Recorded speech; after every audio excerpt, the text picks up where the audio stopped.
it's AJ, and this is the final of Eurovision week. We have made it, everyone, and it's now the grand finale, and let's see what happens.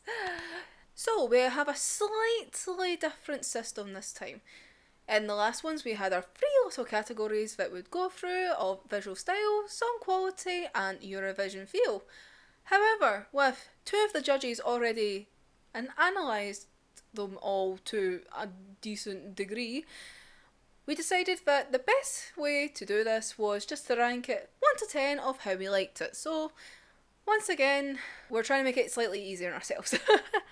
The free category system will only get put in place if there is a tie, and the only person that would have been doing it would be our extra judge, who is essentially acting as our televote, because he hasn't went through all this journey with us, so he was an outsider, so his opinion would have basically been the last one, and well, it would have been interesting. It would bring the drama. So, let's see how this goes. So, obviously, because this isn't the real competition, there wasn't a real semi-final, so we don't know who would have been in the final. So, I had to take upon myself to make my own running order for the final. And, well, basically all I did was go into a randomizer, put in all the countries, and including the top 5, and then it gave me my order, and we went from there. Which then started off the competition with Spain. So, Spain being one of the top 5 countries, we had no clue what we were getting ourselves in for. It would have been great if it was a good song. Because out of 30, we scored at 18. So it's just slightly over the meh, but not in the great. So basically, if it goes 20 or above, it's in the great section. If it's like mid-teens to late teens, it's in the meh. And then if it's low to single digits, it is terrible. So, we'll see how this goes. Spain kicking it off with a kind of semi-disappointing performance in our eyes. We then moved on to Slovenia, which was, from our semi-finalists, one of the shocking but surprising ballads that the judges liked. Like, we both liked it, like, a lot. And then, basically, our feelings still kind of stayed the same, somewhat. So, we gave it a score of 20. So, it just goes into the, yeah, it was good. Then we move into another big 5, and that is France. Between my friends and I, we thought it was hilarious the fact that Switzerland can sing all in French yet, but France has to sing a wee bit in English. I think France knows they're struggling now in the competition, so they're trying to get the English in to try and get those votes. But anyway, it scored 12 of us. So, you can imagine, nada. France did not win our hearts over with their song. So then we move on to Denmark. And, Denmark was alright. It's in the meh category. We ended up giving it 19, so it's in the meh category. But at least Denmark did a million times better than their next country, which was also a top 5, or the big 5. And that's Germany. Now, apart from Satellite, Germany has not done very well in the last decade. Like, Germany has been in, like, the bottom end for ages, like, and even to the point of scoring 0 in the final. 0. And well, they might have not scored 0, because mostly we didn't have 0, they still scored 9 out of 30 with us. Oh, Germany. We just did not vibe with that music video or the song at all. Like, nada. Even though we had a bad act, we were given a joyful act, and that is Lithuania. And yes, I know, I did say that the music video scars me with its dancing, because, oh jeez, the dancing. It is a tune. So, I forgot to mention, you know how I said that we're ranking it 1 to 10? And in the semi-finals, we only had 5 lots of the top number. So, first one, 5 lots of 5s. Second semi-final, we only had 5 lots of 10s. Now, for the final, we decided that we were only going to give away 1 10. Now, everyone only had 1 10 each. Which then made this song very interesting. because then there was conflict within our own emotions and our hearts. I scored it a 9. I was like, despite I really like this song, it couldn't get my 10. Our extra judge, he gave it an 8, and then my pal, she had the conflict of, does she give away the 10? Does she give it? Because it's so early in the competition, like, we're so early in. Like, do we go that far of putting that 10 out there instantly? And she did it, folks. She did it. So, Lithuania comes out with a very high 27 points out of 30. Ooh, it has just got interesting. Here we go. We have a clear winner leading the current status of the table. Oh, you think having that was bad enough? We then move on to Iceland. Now, if you watched our second semi-final, you will know that Iceland scored a perfect 60. Like, no flaws in it whatsoever. But it can't have a perfect score again because one of the 10s is already gone. So what are we going to do? One judge gave it 9. Another judge also gave it 9. Which then left it to me. Do I give it a 9? Or do I give it my 10? I can tell you now. It got my 10 because that song is just so good and it's always stuck in my head. And the way that my pal had come to terms for why she gave away her 10, because the song was just stuck in her head since we've done like the semi-finals and everything like that, was my reasoning for why I gave Iceland my 10, because that song is always in my head and I end up doing like the dances as well when I think of the song. Because even though it's just silly, Iceland got my 10, so they get 28 points. Very high up in the ranks. Whoop woo! And then we move on to Azerbaijan, who had the very conflicting scores from their semi-final, because though they scored very high in the visual style and Eurovision feel, we didn't give it good marks on its song quality because we just didn't vibe with it on the time that we did it. However, we're not judging like separately on the songs now. We're just like, how did we enjoy the song in this moment right now? And that resulted in Azerbaijan doing very well because we just lived in it because it was like, yes, this is entertaining. Like, we feel like we're watching Eurovision. This is like a Eurovision performance. It came out with 24 points. We basically all gave it 8 points each. And then we move on to the next Big Five. We've not even done a full half of like all the countries yet, and we've already had 4 of them at this point. We're going on to the 4th one, which is Italy. Now, Italy kind of has its heres and theres. Like, sometimes they're really good, like Ranamore, and then we have others. So it was kind of like, how's it going to do? And it just turned out it was alright. We gave it 17. It was just an alright song. Then we move on to Estonia, and it's the same kind of issue of, it's just, meh. So it gets a slightly less score than Italy, and it gets 16. And then we're moving on to the opening that did semi-final 2, and it's Austria, and they're moving down once again. They got 15 points. Though I don't mind Austria, the others didn't really like it as much. But that doesn't matter because we are moving on to Sweden. And yes, this is just such a feel-good performance for Eurovision. And I'm so happy that this was in it this year, because even though like what's happening and whatnot, this isn't real, see, just to pretend that this was real and having a nice good bop to it, so much fun. Like those mamas, yes. So they got 25 points from us. And then we move into my favourite ballad, the surprise favourite ballad, which was Switzerland with all of its Frenchy glory. And it didn't do as well as I kind of wanted it to do. Oh well, it's unfortunately in the meh category. Like, it only scored 18. And then we are moving to Belarus. And it's just going back down again. So we're so it goes down to 17 points. So we're going back slowly back down to the meh categories. It's basically how it's kind of worked. It's like it goes and then it goes like this, and then it goes up, spikes, and it comes back down again, and it spikes and comes back down again.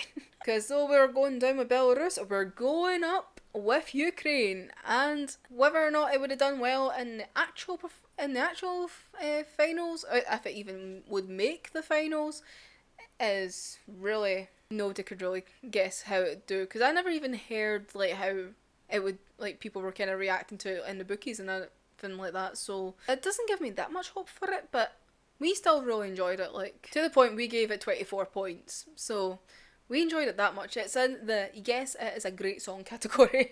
I remember how I said it's like we go up and then we go back down again. We're going back down again with Poland. And unfortunately they do not hit the lovely good rank. They are literally just on the border with 19. Because it's just meh. it's just it is what it is. We go back down again with Armenia. They got 18 points. Just didn't vibe with it. We enjoyed the performance aspects, but we still weren't feeling the songs. So that's why it's done a bit lower. However, we're getting that spike again. We are going to Serbia. And Serbia, we gave it 24 points. So it's in the very good category of, this is a great song. It's just fun. It's like a nice fun Eurovision performance. So that's why it's up in the top spot. Woo-woo. And now we move on to the country that just barely got into the final, and that is Croatia. And, well, they're in the meh category. Like, they got 18 points, so they weren't bad. They were just nice and enjoyable. That is just like a nice, basic, enjoyable song. But they did better than Israel if it was next. Because Israel was basically right down the middle, essentially, with 16 points. 2020's actually turned out not too bad, despite that at the end of doing the second semi-final, my pal and I were a wee bit like, oh, because there were so many ballads, but we ended up kind of enjoying it, so that's always good. Especially when we get to move on to Russia. Now, who doesn't love a little bit of Little Big? Well, probably most people who have never heard of them, but this is a band that we're very well aware of, and literally to the point of when we did our finals, they brought out a new song and we watched it as our interval act. Like, that's how much we like this band, the fact that we watch their other music videos and all their other songs and then get excited when they bring out new music. 2 tens are already gone. So, there is 1 10 that remains. Does that 10 get used? As you could probably guess, we're going to give it, like, the other 2 that have gave out 10s, i.e. myself and the other one, my pal, we're going to give it 9s. Literally just putting that out there, we're going to give it 9s. So it all relies on whether or not the other judge gives his 10 to Russia. And given the fact that, well, he's semi-fluent in Russian and everything like that, and he is obviously in our group of where we love Little Big, there's a very high chance. So, lo and behold, I get the message of, they have both given it 9s. That in itself is a shock for us. Because going in to this, we were very convinced that Little Big was going to win. Because of our kind of preference to them.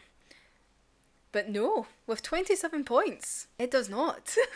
Spoiler, so going from that, we go down slightly, but not much. It's not much of a drop. We go to Malta and that gorgeous voice of Destiny. And yes, that song is just good vibing as well. It's just such a good feel-good song for Eurovision. So we gave it 23 points. So in the very good category. However, then we go from that lovely, glorious song to San Marino. The song I really don't like. That freaky song. Oh no. It ended up in the meh category with 16 points. I gave it a 2. So the fact it got 16 points is still a wonder, because obviously between the 2 of them they basically gave it 7 points each and I gave it 2. That's how much I really didn't like that song. Then we move on to Finland in the same kind of bracket. Well, no, not as much as like hating it or anything like that to that degree. Like, Finland was alright. So we gave it 17 points, slightly better, but it was a more kind of even out of the scores. So it wasn't like drastically they loved it and I hated it, which was San Marino. And then we move on to the finale of acts and the last of the top 5 or the big 5, and that is the UK. Now, I'm not going to lie. See, when this was revealed in my randomizer as like the UK was going to finish us off, I was gutted because the UK doesn't bring out anything like anything good. It basically put a damper already on the end. It's like, great, we've got the UK to bloody kick us out. However, the song's alright. It wasn't great, but it wasn't terrible. Like, the UK sends terrible acts, and there have been some horrendous songs over the last, like, 2 decades. This one was alright. The music video had its wee kind of perks and all that to it. The guy can sing. Like, I'm not holding that against him. Like, the guy can sing. It's just that he doesn't get good songs to sing. Like, or the music video is just weird. Like, it's not like in a good weird, it's just like, it just kind of makes no sense weird. And also, I'm pretty sure I've seen in the video, like, you can see the camera crew at one point, because there's like an old guy in the video, and like he jumps off a waterfall kind of thing into like a wee pool, and I'm pretty sure in one shot you can see the crew on the other side because they get it from multiple angles. But anyway, I digress. So we gave it 15 points. So it's very middle, down the road, meh, but it's done a lot better than I thought it was going to do. And that concludes all the performances of the final. And that is all 25 acts. The ultimate loser was Germany. Like, they didn't even get double figures for their total score between the three of us. Never mind, like, anything else. It got 9 points. It couldn't even hit the 10. So, Germany is unfortunately the ultimate loser. But that's not what we're here for. We are here for the winner. And the winner, with 28 points, is Iceland. Yes! And not to feel really smug about it, but I am. You know, the one that got my 10 was the one that won? Brilliant! So, solid year for the one. This was a solid one for the year. I'm very happy with that. And not because, like I said, I'm very biased at the fact that I gave it my 10. But, yay! We ended up having a load of ties for, like, ranks. So, there was, like, good amount of groups of, like, there was 3 that got, like, 17 points, 3 that got, like, 18, 4 that got, like, 20 odd and everything like that. And it was all, like, in the middle, like, all the teens, like, there were so many that, like, clashed and everything, like, had the same score. So, technically how it would rank is how they came in performance, like, in performance order. So, even though second place went to both to Lithuania and Russia because they had the same score, technically Lithuania is second because they performed first, so then Russia is obviously third. So it makes it very interesting in regards to who also drew. So that makes it kind of interesting. So Sweden was 4th, and Azerbaijan technically came 5th, and Ukraine came 6th. Because Ukraine and Azerbaijan had the same score of 24 points. However, Azerbaijan performed first, so they technically get the 5th place. But the fact that Ukraine got that high up, like, good for them. So that concludes the final. There will be a little playlist in the description below of how this order all went, and you should judge it for yourself and let us know how wrong we are, because the fact that some acts didn't even make it to the final is controversial in itself. A front runner didn't even make it in our Eurovision. But yeah, so my pals and I are thinking we might do this every year, like the week before, so we'll see like what we think should go through actually goes through, and if what we decide is the winner ends up being the winner. So that shall be interesting to see if that actually works for 2020, because obviously the majority of the acts are coming back, so can they live up to the songs they've already produced, or will they actually produce better songs? Ooh, that's interesting. Huh? But anyway, that is 2020 over, and we'll just need to wait for next year where we're actually doing it for real with not the same songs, which is sad, but it's understandable. But until next time, I'm AJ, I did something today, and I'll see you in the next one. Bye bye.